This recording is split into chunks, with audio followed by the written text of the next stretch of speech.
When my wife stood in front of me and said, "I'm done with our marriage," she expected me to beg, cry, or fall apart.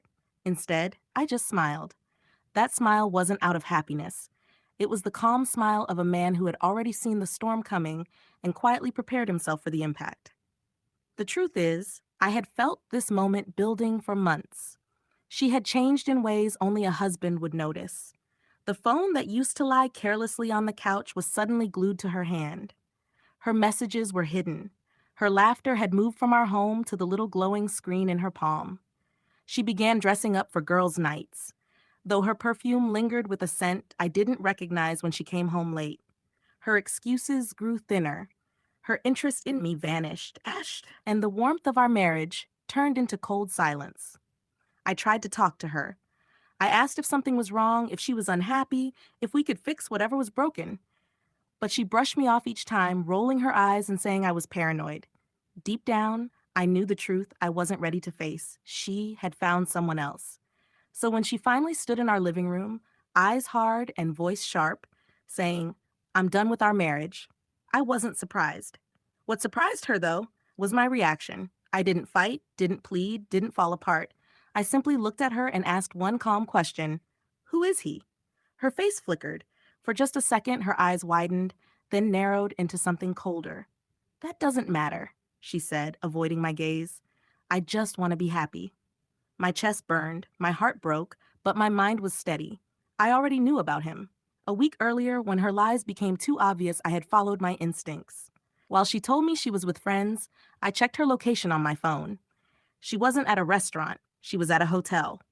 I drove there, parked across the street, and watched her walk in with him. I took pictures. I kept receipts, proof, everything.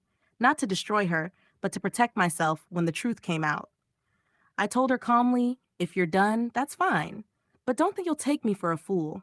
She froze for a moment, maybe wondering how much I really knew. Then, with a bitter laugh, she turned, packed her bags, and left. That night, I sat in silence, staring at the empty side of the bed.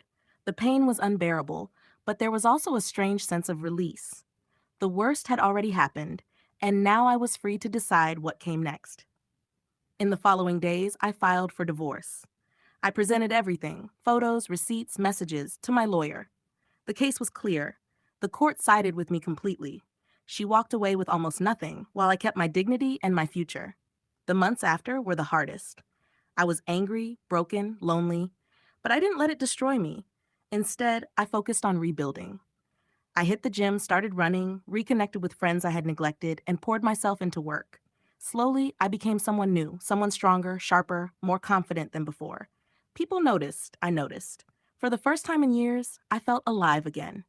Then one evening, months later, a message appeared on my phone. It was from her. Just 4 words. I made a mistake. She told me the man she left me for wasn't the fantasy she imagined. He cheated on her within months, left her drained, and treated her worse than she ever expected. She admitted she thought I would collapse without her, but instead she saw me thriving, living better without her. She wanted to talk. I didn't reply. Not because I didn't have words, but because she no longer deserved them. She had gambled our marriage for a cheap thrill and lost. The truth is, I loved her once. I gave her everything. But betrayal kills love in ways no argument or distance ever could. When she said, "I'm done," she thought she held the power. But the moment I smiled, I had already taken it back. Now, when I think of that day, I don't feel bitterness, I feel relief. She freed me from someone who was never truly mine. And sometimes the best revenge isn't anger or shouting or begging. The best revenge is smiling, walking away, and living a life so good it stings the people who betrayed you. In the end, her words didn't break me. They built me.